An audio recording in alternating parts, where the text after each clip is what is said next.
it's been really easy to let go of the heartbreak of those things not happening because I've started to realize how insignificant they actually were in the big picture kind of way.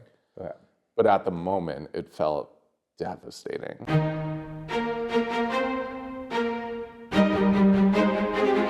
Casey, can you start just by introducing yourself? Yes. Intro, just my name, or intro? Introduce the thing I'm trying to do with this is that if in therapy you create this open space for someone to fill it up with whatever their answer is. That's a little bit what I'm trying to do. So say whatever you want, but know that I am being slightly manipulative. Okay. What a great way to start. Yeah. Do you feel safe?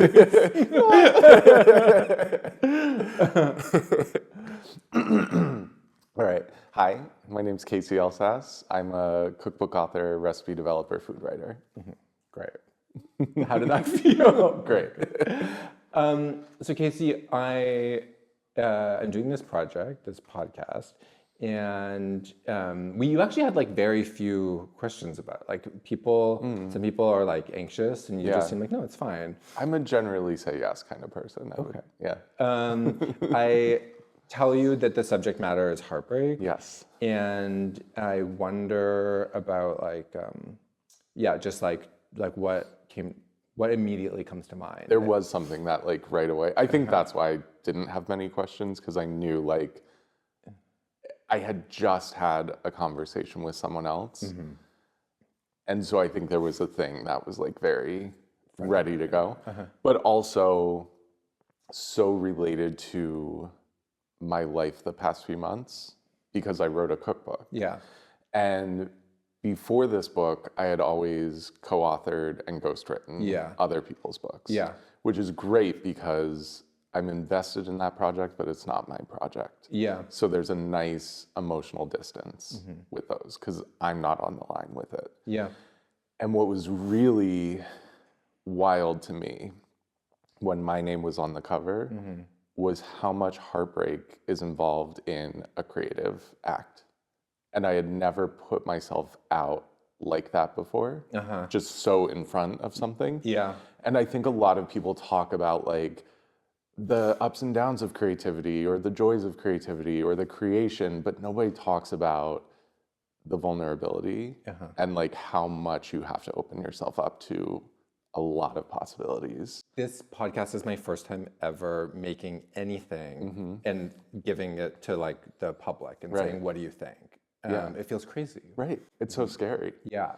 And everyone there's a big spectrum of ways they can do this, but a lot of opinions, a lot of people are oh great, here's what I think about that. And I keep wanting to be no, you have no idea about why that decision was made, or yes, I know that looked bad. I know. I don't. This isn't new information. I'm doing my best. Yeah, exactly. Yeah. I think what really stuck out to me immediately, which is kind of what I was talking to my friend about earlier that day, is so when I'm working with someone else, I get right up until the point where the book goes off to print, and then I kind of pop out. And it was funny in this process because the process kept going, and I was sort of oh, I'm still here? Oh, me? You need an answer? And so the press and promotion part of the book was something I had never done before. Yeah. And what was really surprising to me was there were a lot of people. I've worked in food for a long time, so I have a lot of great relationships and a lot of really close friends. And there were people who I thought for sure were going to show up for me and be ready to scream about this book from the rooftops. Yeah. And then it turned out almost all of my promotion came from really unexpected places and people I didn't know that well. Yeah. And the people I thought I could count on just weren't able to, for one reason or another, join in the promotion of this book, which was really surprising, and it was really hurtful. And there was a moment where my ego was so bruised by that, because I just thought but I did this thing, you should be excited about it. Yeah. And I forgot that just because someone's a writer doesn't mean they are the editorial board that gets to approve a story. Right. So it doesn't automatically get to go through. Right. And just Well, because... But you're talking about two things. You're talking about one is that person didn't have as much power as I thought they maybe did. Yeah. But you're also talking about people who just like, it was like a little underwhelming there.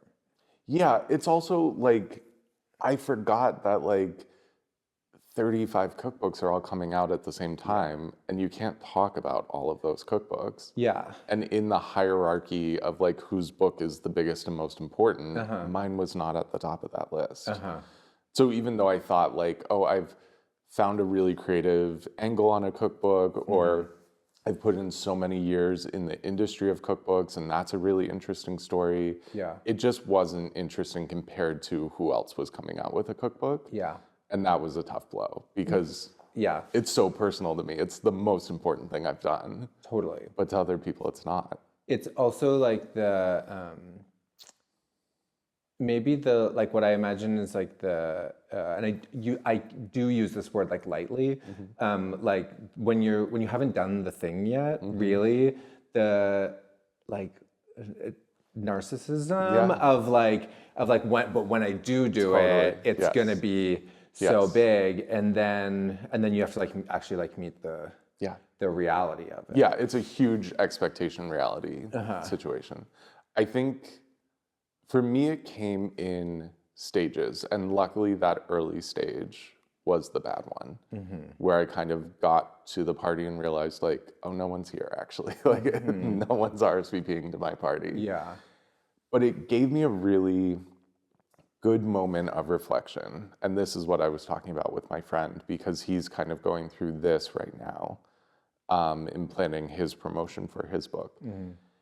And what I realized was, I sat down and I made a list. And one column of the list was the things my ego wanted for my book. The perception, the praise, the things that would like make me feel like this project was if great. I get on the New York Magazine grid of exactly. or like that's mine.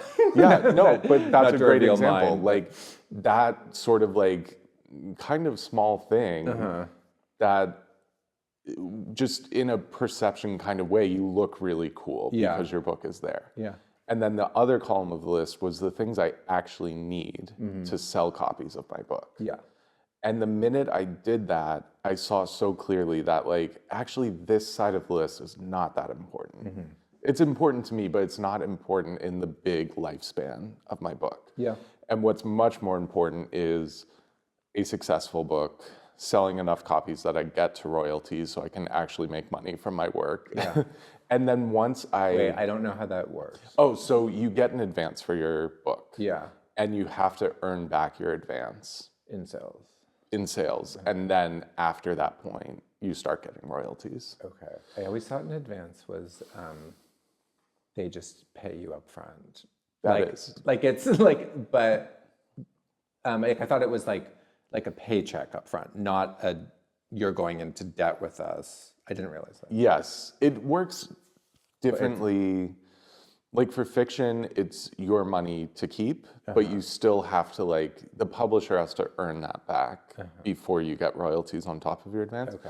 With cookbooks, it's so much worse because your advance is your budget to produce the book for your publisher. That is worse. So if you're like a huge celebrity or an influencer, you get a gigantic advance, so you have enough money to produce the book, plus you get to keep money. For me, I had just enough money to produce the book.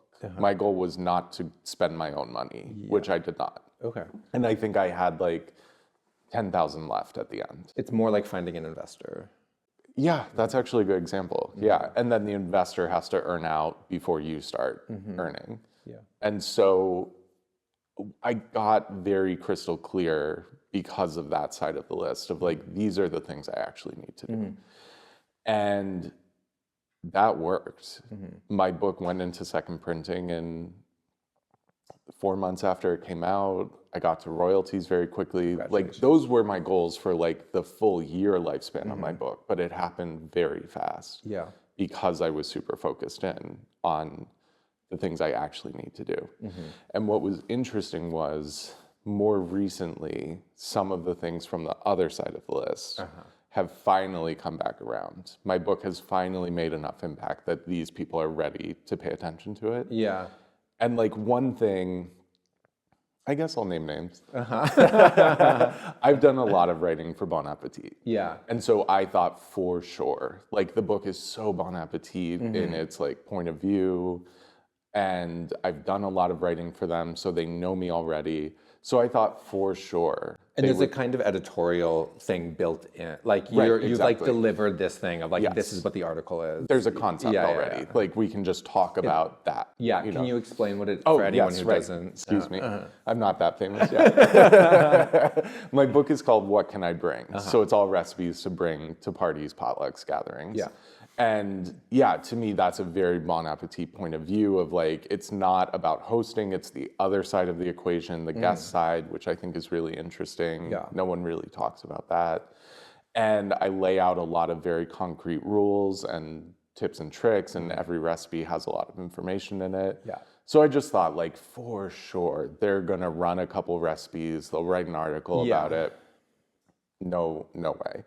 And so a month ago, I think a month ago, I finally got a feature in Bon Appetit. Congratulations. It did nothing. Absolutely nothing. No. What did you make? What was they the do feature? This like monthly feature of like their feel good food plan. And so usually it's more like, I don't know what language they like to use, but it's more like health food. Wellness. Yeah. And so they were like, we would like to do yours with a dessert, which normally they wouldn't do. Yeah. But kind of from the angle of like, what feels good to me is sharing and being together and like gathering. Emotional well-being. Yes, right, exactly. And so it felt really like special that like, okay, they're bending the rules of this to fit to my book. And they ran it, and I don't think a single person I know saw it. I did not get any extra Instagram followers out of it. I don't think it made any impact in sales of my book. Yeah. And so it was a really good reminder that like those things actually don't matter. They're really nice to have, but they're not important in the long run. What did you make the chorizo jello? No, it was. It's such a beautiful. I know. I love that one. That's been the breakout hit of the book. It's so special.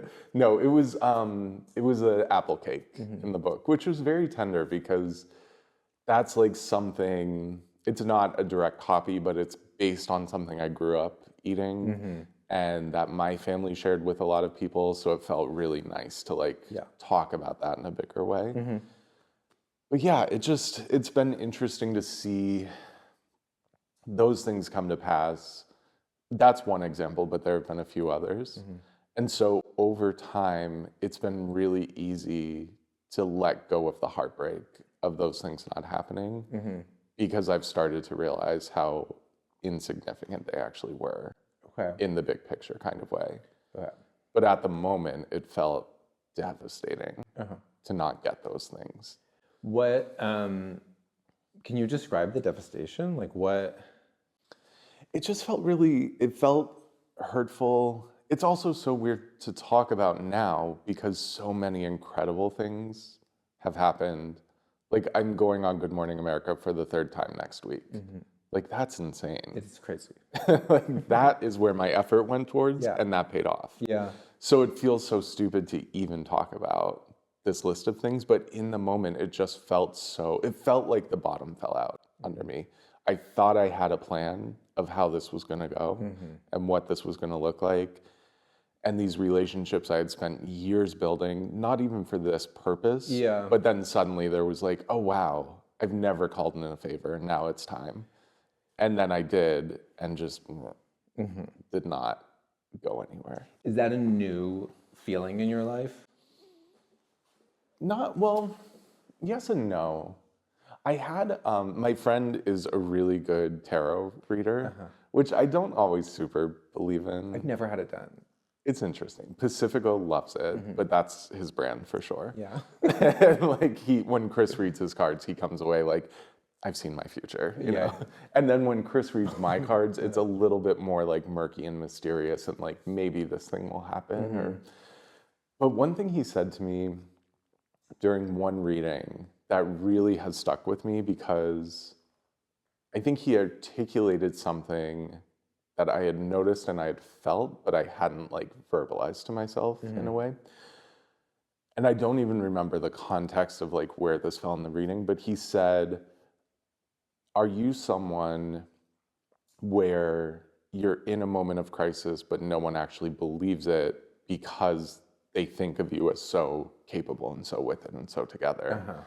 And I was like, fuck yeah, that is 100% true. Yeah. Like even with my closest friends, I can reach out and say like, I'm in hell. Yeah. And they're like, no, but you're never in hell. You're great. You're so centered. Yeah. And so it's hard for me to get people to believe those things because from the outside, it just always seems like I'm good, I'm fine, I took care of it, I'm independent. And I do those things, but I think it's a symptom of I can't rely on help. So I've learned to just do it on my own. And so I think those moments of like reaching to those friends, thinking that they would be like, yes, come with me, we'll publish a great story together. And then they just were like, psych. Right. That was that same feeling of like, oh, fuck, come on. Like, how am I supposed to promote this book? Yeah. Well, how do you understand that? In what way? How did you get, if like that's a survival skill, that you can present that way, that you like need people to believe that about you, that you believe it about yourself. Like mostly I can do it on my own. How do you, like, what's the like superhero origin story? I think this is funny because years ago, I finally went to therapy and really immediately wished I had done it sooner. Yeah. And I think I had a lot of like misperceptions about what therapy was and like what it would offer me and do for me. And a question she and I really came back to over and over, which is an unanswerable question. We won't know. It's a chicken or the egg paradox. But once we got into a lot of stuff about my childhood and my parents and what kind of home I was raised in, we talked a lot about, was I born a truly independent person that was in the exact right scenario for that personality? Or did I just learn immediately to be independent? Yeah. Because there wasn't something I could hang on to in that household. Yeah. And so I don't know. I don't know if it's true. I don't know which one's the real one. Yeah. But that has just always been my mode. Yeah. That like I'm a one-man show. I can give so much to other people, but I don't ask for it in return because I can't count on it. And so then it sort of becomes a self-fulfilling prophecy where maybe I just see it too much in my own life that I just now like notice, like I reached out to that person, even though I've done so much for them, they weren't able to return the favor to me. But then I also think the other side of it where like I am so often able to build new relationships, and like even though those ones didn't work out, everything on this list worked beautifully. Yeah. And worked better. Yeah. And probably was better in the long run that like I wasn't relying on someone I had an intimate relationship with to show up for me in that way specifically. And they did show up in other ways. Yeah. But not the one that I thought I wanted or thought I needed. Well, this is a thing that comes up like working as a therapist a lot, is like that the like defensive strategies, if you'll allow me to call it that. Totally. That it's not all bad. Yeah. That like I'll use with clients like a metaphor of like that it's like what we want to do in therapy is that you're going to like play more notes on the keyboard. Like you're just playing, like you're playing like a good note, like beautiful sound, you know? And there are times when it like really life calls for playing that, but like, could you also do this one? Yeah. And so that makes sense to me that there would be a context in which this is like an amazing ability you have. I think, yeah, in my more positive moments, I can see how pushing myself outside of comfort and expectation has led to bigger and better things. Like, actually, here's a good example. During the pandemic, I had just gone through a breakup. I live alone, and I'm a very social human connection, extroverted. Like, I need interaction. Yeah. I can't just sit at home. Plus, post breakup, all of my usual coping mechanisms of like seeing friends, going out, like ripped away. So what point in 2020 this happened? In 2020, yeah. At what month? Well, the breakup was in January. I ran away to Paris for a month, and then I came back just in time to go into lockdown. Wow. I think I got like a week back in New York, and then we were all... Yeah. And so that was a really hard time for me because I just felt so... I felt like the life force was just like draining, you know, like I just was like, I need a hug, I need a friend, you know, like just craving connection and people. And it wasn't like it was 2 weeks like we thought, it was like 3 months. And then I met up with a friend to take a walk, and she saw me and right away was like, oh, you don't look like yourself. And I was like, I don't feel like myself, like I feel crazy. Yeah.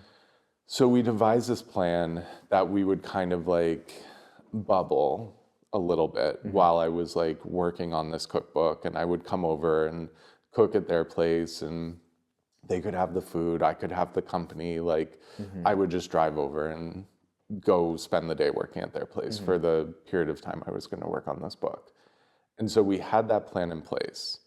And then... But your friends, sorry, the part of this plan was to help you get over her Yes, right. Okay. Well, not that specifically, but just to like give me human interaction that I was craving. Yeah. Like, so I wouldn't have to be alone all the time, every day. Yeah.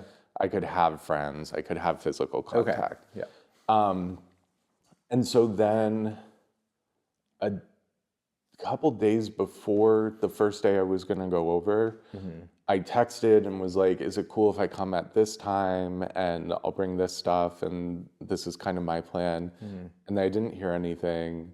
And then the next day I got a text message that was like a very flippant, like, hi from Chicago, we're road tripping to LA and we're gonna stay there for a few months.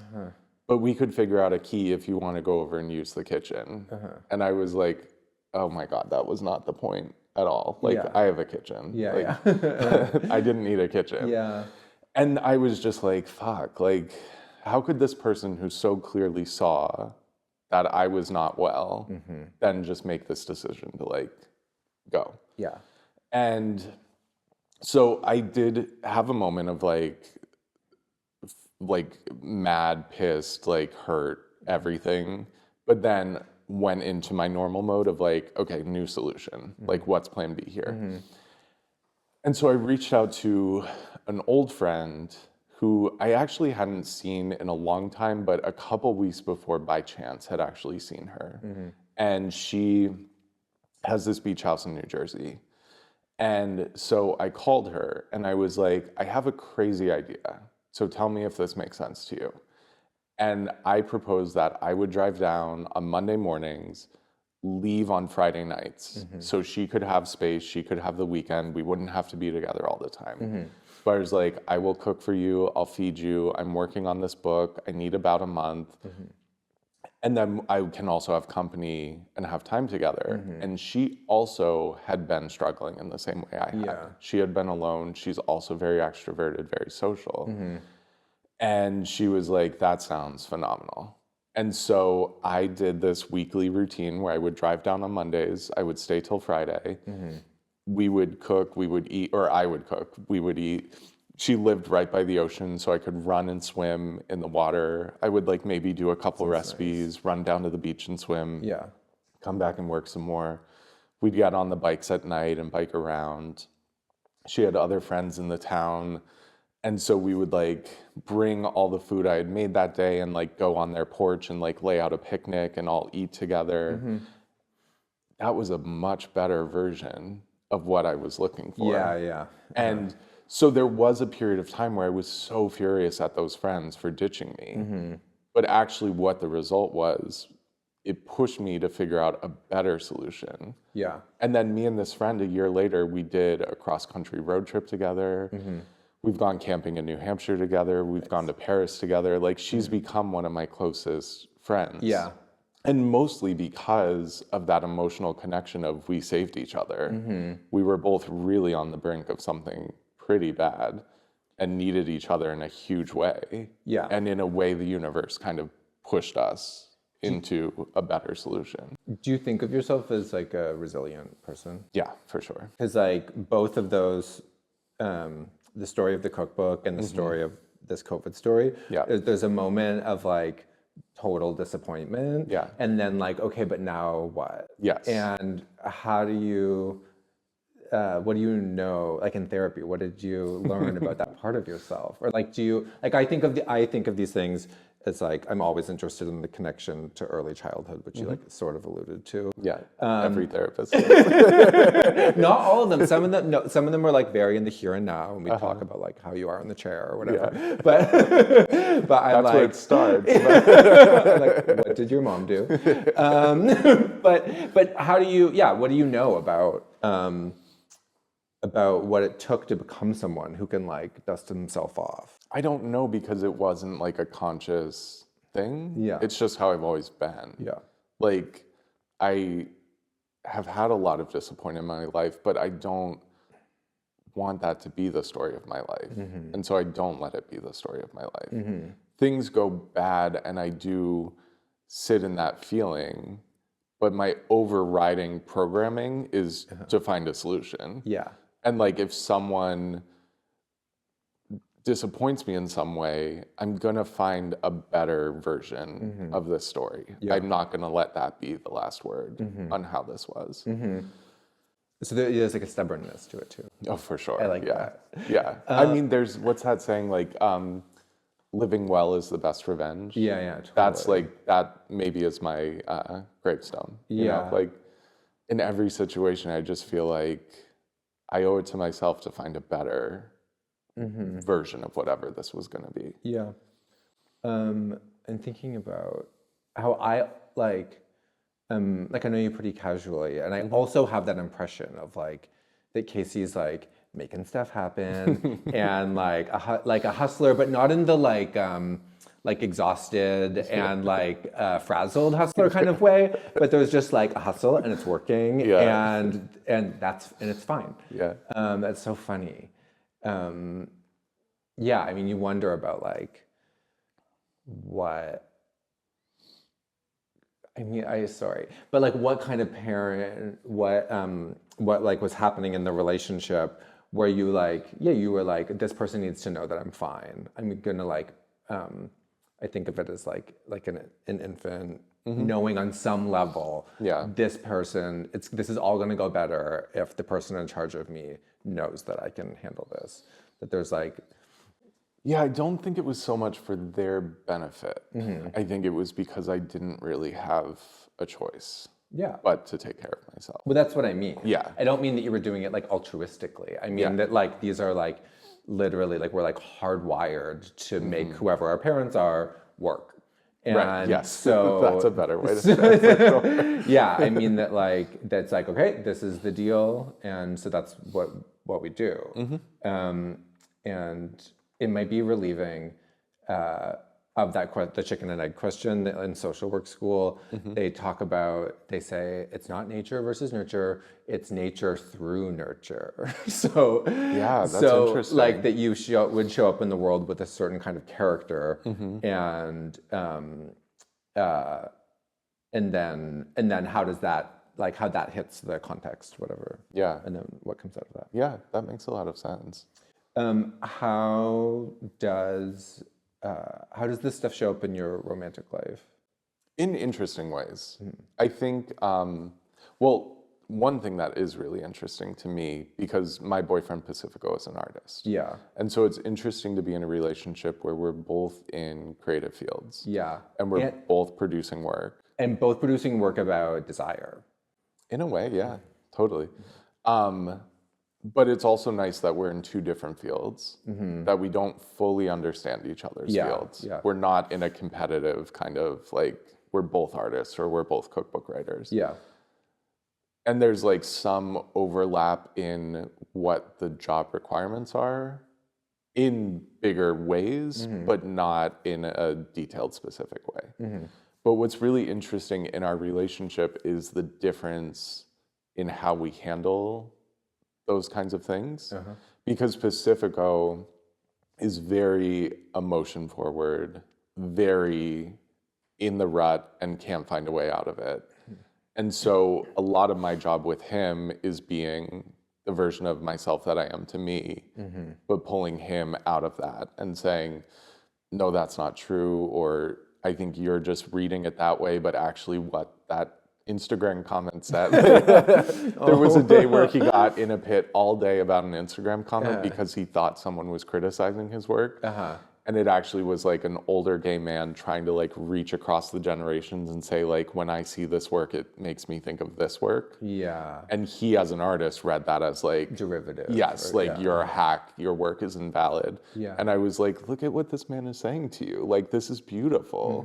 But it took all day to like it took all day for him to let me read the comment. Yeah. And then as soon as I did, from the outside perspective, I was just like, oh my God, you're crazy. This is... He's so tender though. Yes, right. And do you think of like, I wonder what you're able to like achieve by proxy. Like I wonder what kinds of like feeling states he lets you live out. Yes, definitely. There is like a more, in other relationships I've had, I think it's been harder. It's been more of that situation where like I've tried to reach out and I don't get it from the other person because I'm the strong one, I'm the centered one, they're the crazy one. Yeah. And I think in this relationship, we're at a much closer achievement of balance where there's times that I can be in the dumps and he sees that and he understands that because that's his favorite place to be. So like, where he can be the he steps stabilizer. in. He knows what it feels like to be emotional, and so he can be emotional. I am not someone that likes to sink into the emotion of something. I like to pull myself out of it and find a solution. Yeah. So when he's stuck in it, then I can be the one that's like, okay, come on, come up here. Here's the real world. Let's look at this. But it's nice that we can both like be on the seesaw in that way and like balance each other. A little more give and take. So you have had other relationships. What One or two. what have those? What about that kind of heartbreak? That's a heartbreak I'm familiar with. I think there were, this is why I wish I had gone to therapy sooner, because what was really, I went to therapy in a moment of crisis because of this breakup, because of the pandemic, because I didn't have my usual ways to deal with it and process it. I finally said, okay, fuck it, let me try this. It's often how people get there. Totally, yeah. And I wish that's not how I got to it, but I'm glad I got to it. Because what was great about therapy was it was like someone read me a story with a protagonist and explained the chronological version of events that led up to every decision I had made. Yeah. And once I saw it that way, I was like, fuck, you know, like a little distance from yourself. Yeah. But like just being able to like organize it and look at it and then see like, I've been running at the same thing over and over and over. Yeah. And that's why these haven't worked. Yeah. You know, like, duh. Can I, I'm asking for consent to like interpret what you just said. Granted. I mean, like what you're saying is I wish I, like I imagine as you came to therapy in like a moment of like true need. And you're saying like, I wish I didn't do that. Like, I wish I got ahead of this. Yeah. You're wishing for like the resilient version of like, I actually knew I was going to need this. So I got ahead of it and went anyway. Like you're trying to wish away the moment of like really needing it. Damn, you're good. Yeah, you're right. But I think more what I mean by that is like, I put myself in situations of heartbreak that with a clearer mind, I could have seen that coming. I did. I did see it coming. That's what's and amazing I still about it. walked into it Yeah. because of this overarching need for love or safety or protection, but knowing it's not there, but I'm gonna make it be there. Yeah. You know, like those kinds of relationships over and over. Yeah. Freud calls it repetition compulsion. Yeah. But I think if I had that ref on the sideline sooner to be like, hi, No, do you totally. see what you're doing? Totally. I could have skipped at least one of those. Yeah, you know? Like- totally. What have those, it sounds like you found someone that really worked for you, a therapist. That's great. I loved her. Yeah.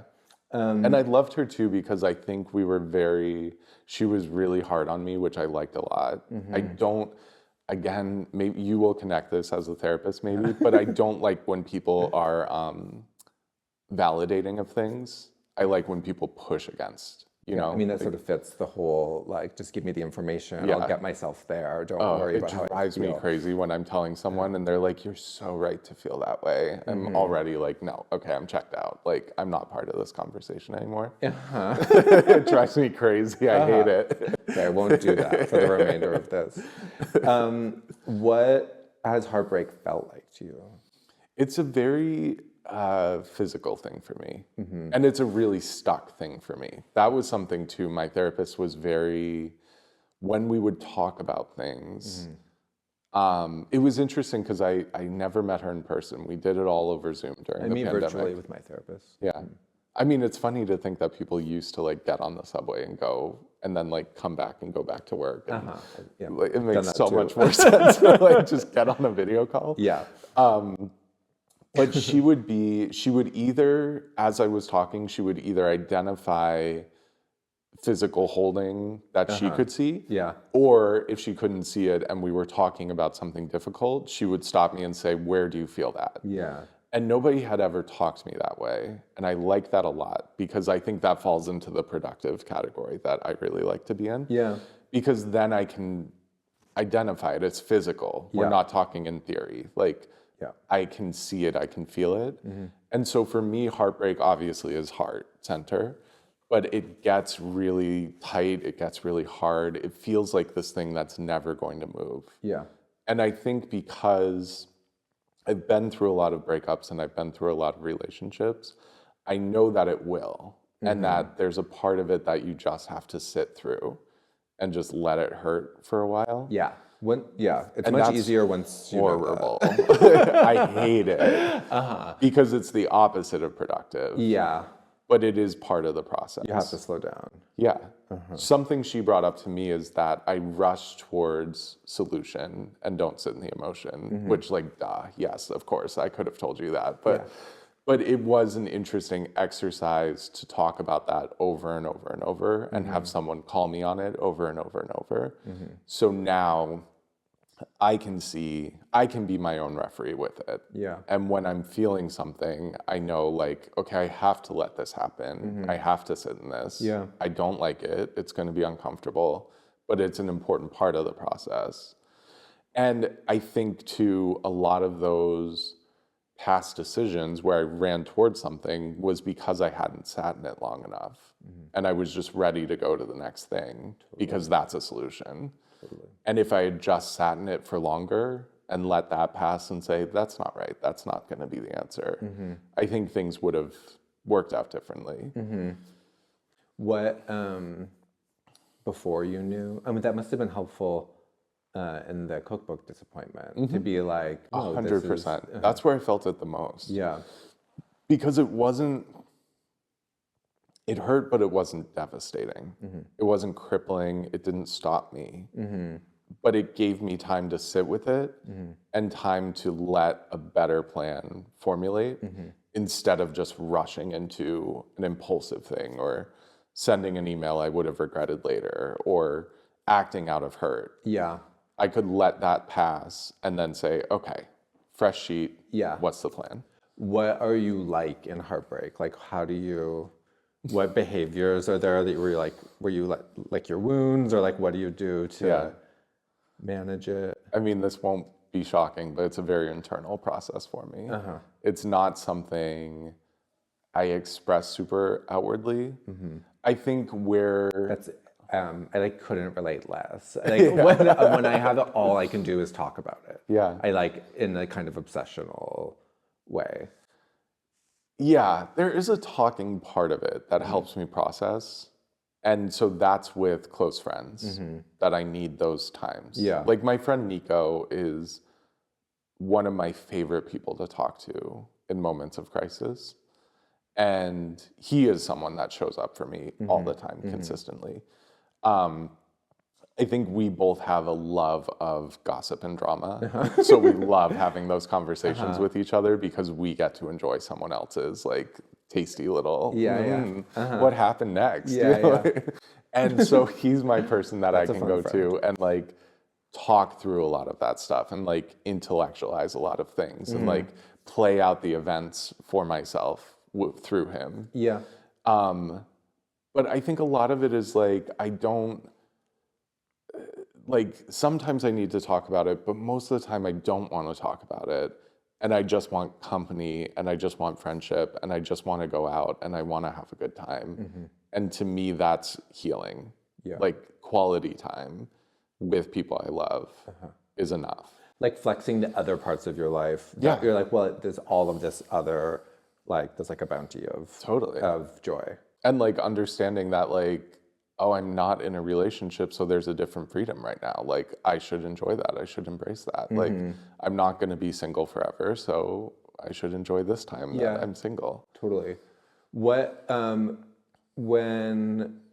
old do you think you were the first time your heart broke?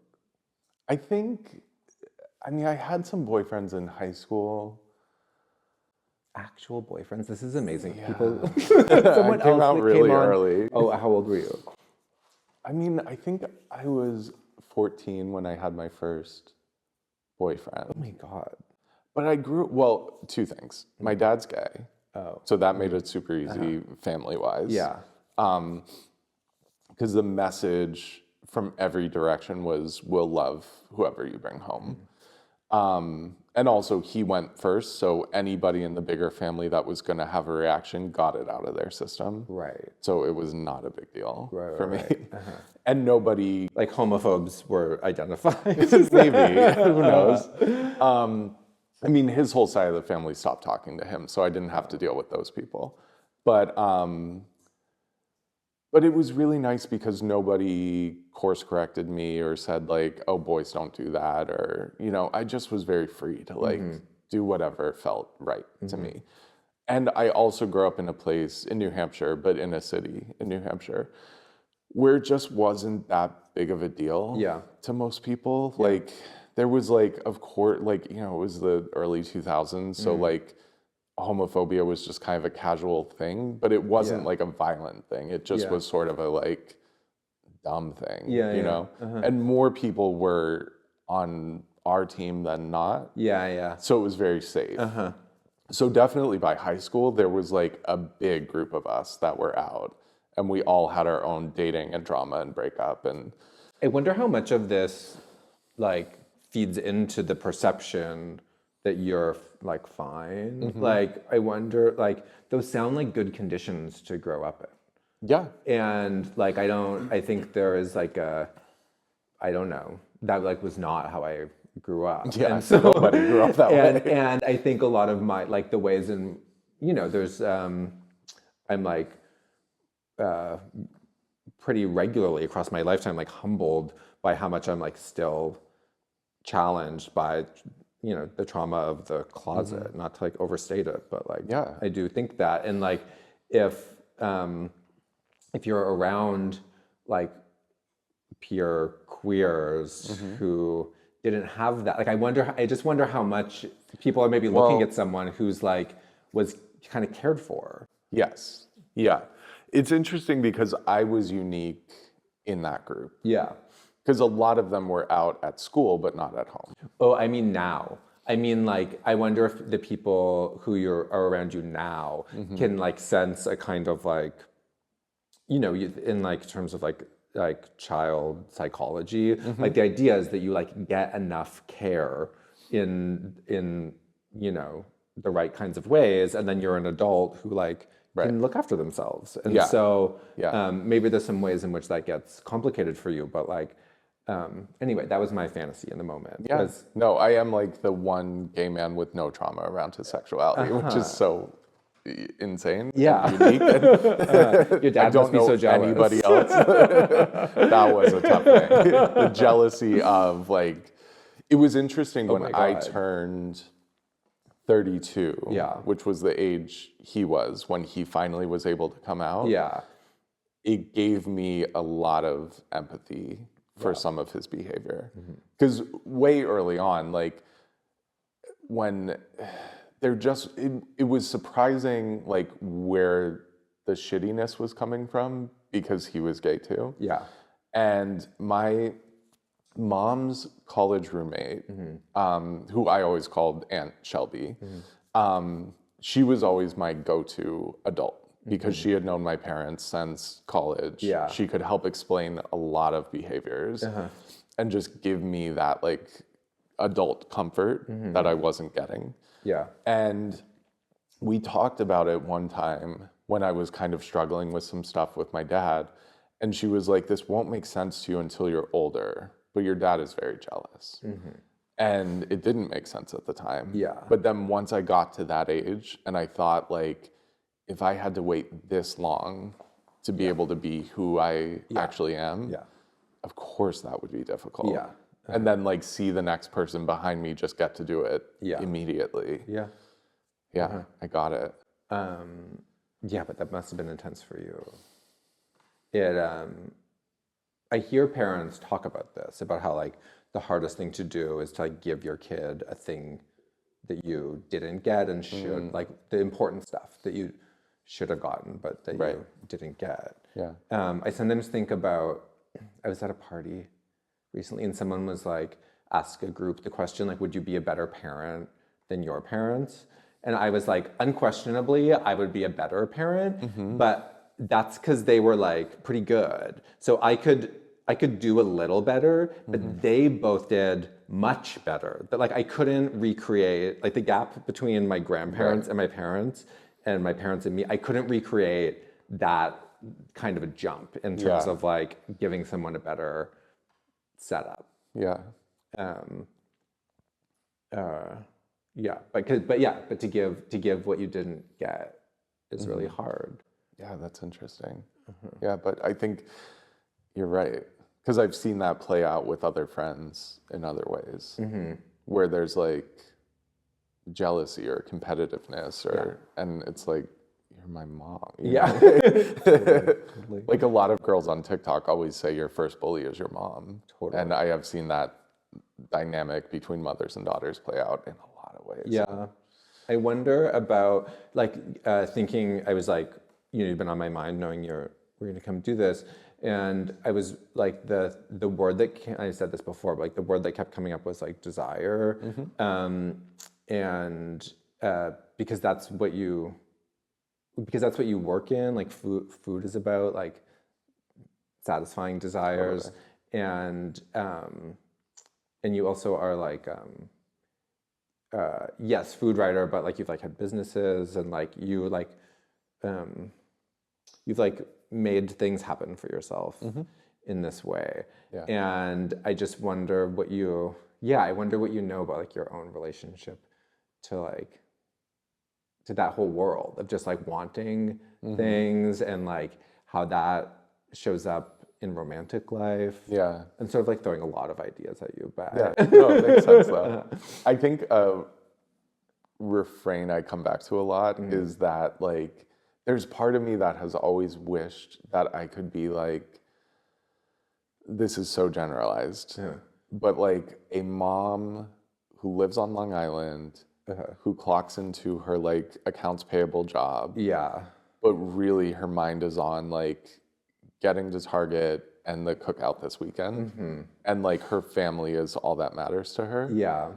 And I was cursed with ambition. And I will never be able to be that person that can just like show up to a job and that's good enough. Yeah.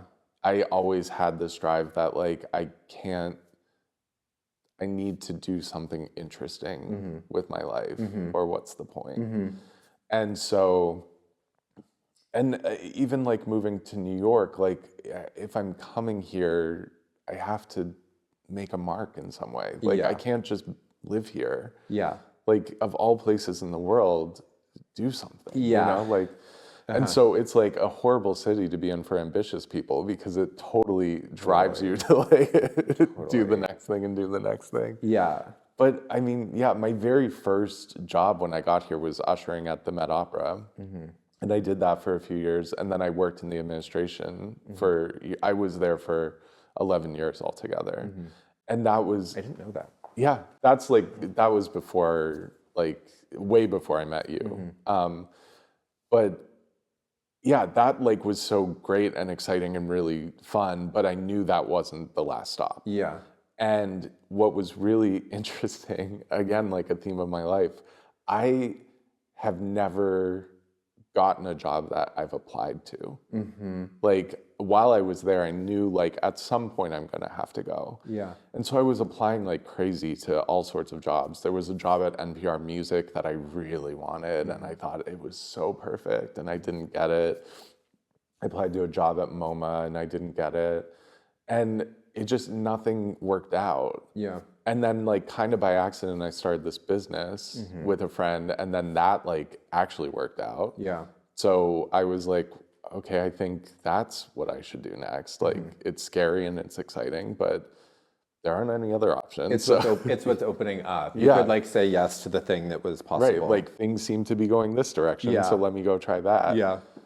And then I did that and then I sold that company and then kind of the same thing with cookbooks. It like I was trying to figure out what I was going to do next and then this other thing that I didn't even know was an option or existed just kind of found its way to me. And I was kind of like, yeah, that sounds good.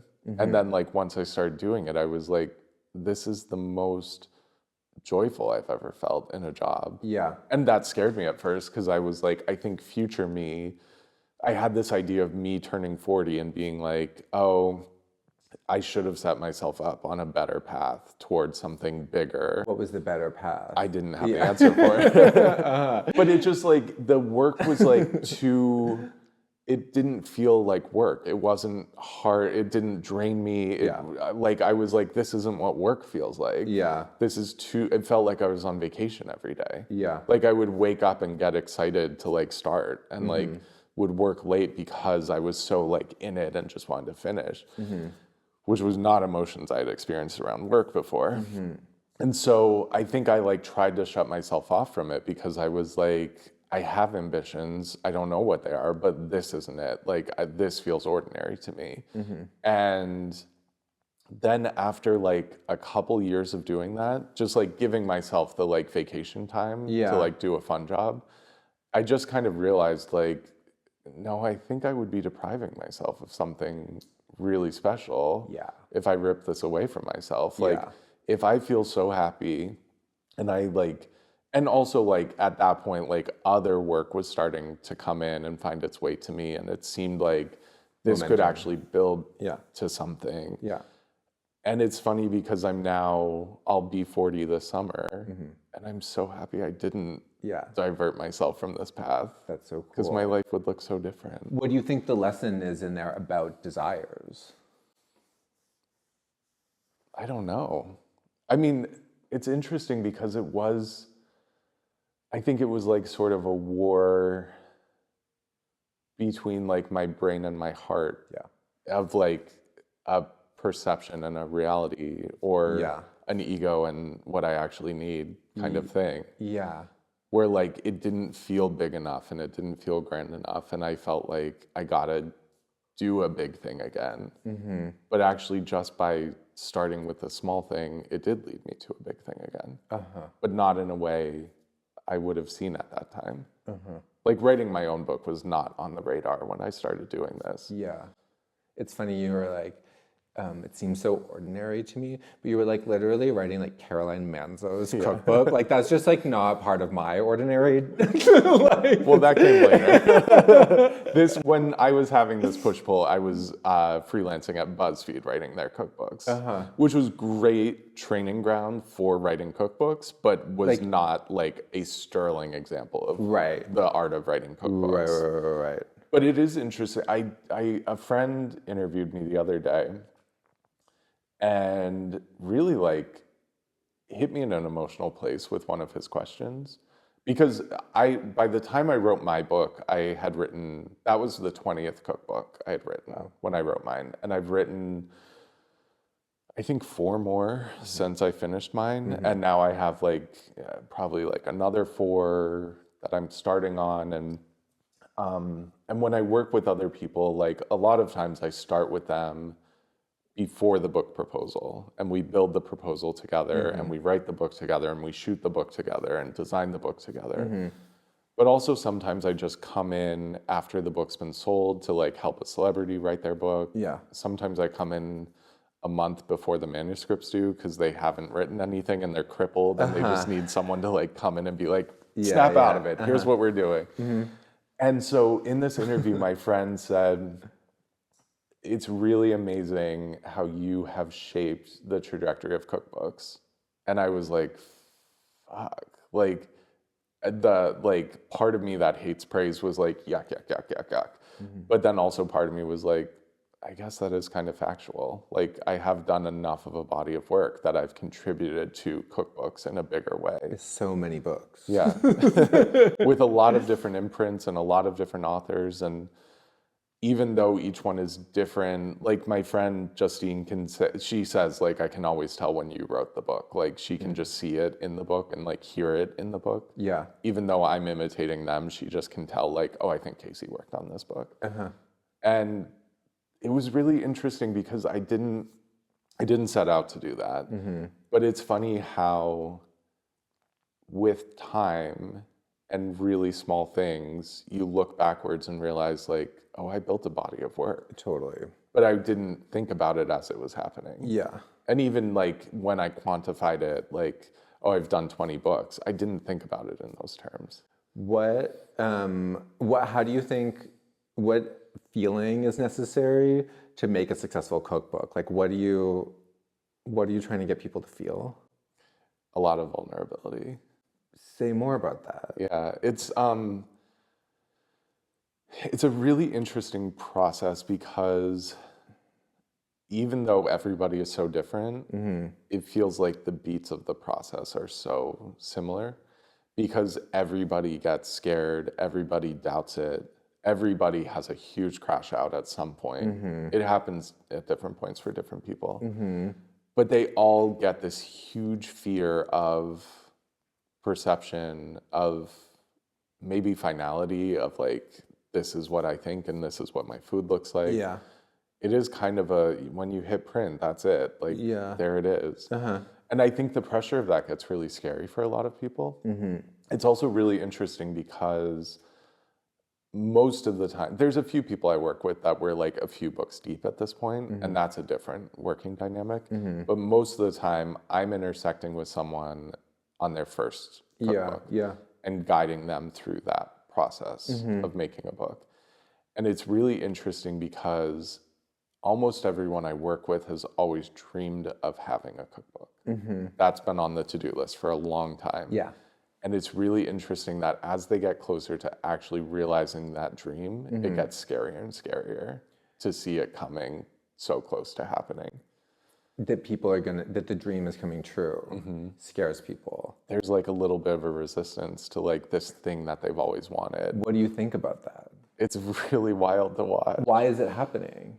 I don't know. And that's a funny thing because I thought going through the process myself, I would have the answer to that. Yeah. But I didn't feel that specifically during my process.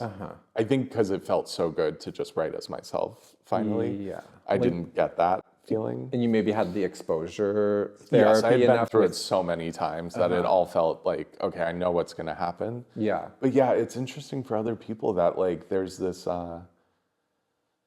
I don't know. Maybe it's the vulnerability of it. Like, as I said in the beginning, like it's scary to put out a creative thing and like open yourself up to judgment and open yourself up to opinion and criticism of something that feels so tender and personal to you. And like, you know what you had to go through to get that. Yeah. But no one else does. What do you think the dream of, I mean, I guess you can speak for yourself, but like you've talked to a lot of other people about this dream. What is the dream of having a cookbook? Like, what are people really saying they want? It depends. One chef I worked with, her dream of having a cookbook looked like jet skis in Miami, which the economics of a cookbook. Like, because she was like, I'm a successful lifestyle person, and I think she wanted bigger than the restaurant. Yeah. And she has achieved that through television. So she's definitely on that path to her jet ski in Miami for sure.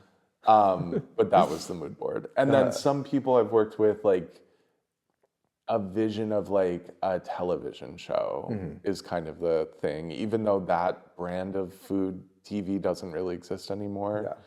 It's all kind of competition shows now. And like no one's going to get like an Ina Garten TV contract. And Meghan Markle is.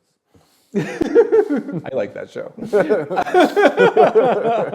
No, I'm not saying anything about the food, but is Meghan Markle Canadian? No, but she was shooting Suits in Toronto when she met Harry, and she has this whole. I used to work for this TV show called E-Talk in Canada, and the host of that, his name is Ben Mulroney. He and his wife, his name is Jessica, set Meghan up with Harry.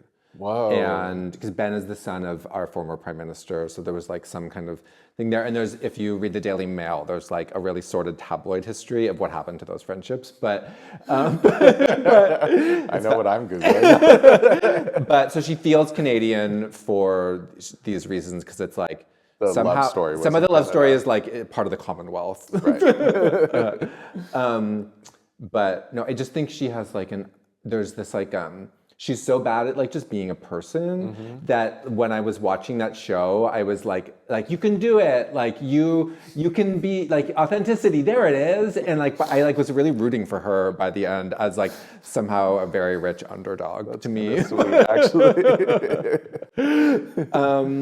But what was your cookbook dream? Like what were you saying I think my dream was being able to express myself, being able to write as myself. I do love writing other people's stories. Yeah. Because it's like, I really enjoy the process of like building the level of intimacy where I know them so well that I can write as them. Yeah. And the amount of information I have to get out of them and the amount I learn from them as we're working together, I love all of that. So my goal was definitely not to stop doing that and like shift to a different version. Yeah. I think I just needed my own. I needed my name on it. I needed the feeling of an actual book. Because it's fun when I'm at parties and people say, what do you do? And I say, I write cookbooks. And then they have 1,000 questions. Everybody loves that answer. And immediately it's like, oh my God, tell me. I do. But it was hard for a long time because they'd be like, what's your book? Yeah. And I'd have to be like, well, no, I ghostwrite and I co-author, so it's other people's books. Yeah. And it does feel good now to be like, well, my book came out in May, but I also do all these other books too. Yeah. And that's my career. Yeah. But then there's also the special thing that I did. Right. There's something about saying like, yes, me too. Like I'm like in the mix as an equal. Yeah. Totally. Casey, what is your go-to, I guess it's like comfort food, but heartbreak food? Ooh. I don't know if I have one. You don't have something you eat when you're sad? Not really, no. My mom, I think, had a lot of emotional eating, so I was very aware of that. A cookbook writer. Oh, that's funny. Wait a minute. No, but I think I was very aware of that. As like a habit that one could get into? Yeah. Like I knew it existed. And so food is my comfort in joy, but not in sadness. I think for a long time, alcohol was my comfort and sadness. So I took a nice long 6-year break from drinking to sort that out within myself. Yeah. And now I've come back to it in a way that feels way more under control. And like it's not. Did you drink through a heartbreak in the past? 1,000,000,000%. Yeah. Yeah, that was like my main coping mechanism. And it was interesting when I stopped drinking. I mean, the things I noticed were I peed off so much water weight right away. Yeah. I also realized I could have owned several homes if I just never had paid a bar tab in my whole life. And the longer term effect that really surprised me, because it took a while, but I forgot, I think we all forget that alcohol is a depressant. And after a long time of not having it, it was like layers and layers of cobwebs got like power blasted in my brain. And so much stuff came up that was really uncomfortable, but it had been there. And it was just hanging out there. I'm not an abstinence only therapist at all, but I think it's like so easy to underestimate the really huge impact of like habitual drinking. Totally. Even now, like I'll catch myself going through periods where I'm just drinking a lot and I know like, okay, I'm gonna do this, like the holidays are coming up. I know December's a wash. I'm not gonna try to impose any kind of restrictions because that's just pointless. But I know in January, I need a nice long detox to like counteract all those effects. Because now once I know it, I can't unknow that like I'm hurting myself by doing this, you know, like giving my brain and my body a little vacay from all of that. Maybe you can answer it if someone else was, you can do it because you can take care of other people. What if someone else was sad, what would you make for them? Mac and cheese. Okay. Great. Casey, thank you so much. Thank you. Great. Was that an hour?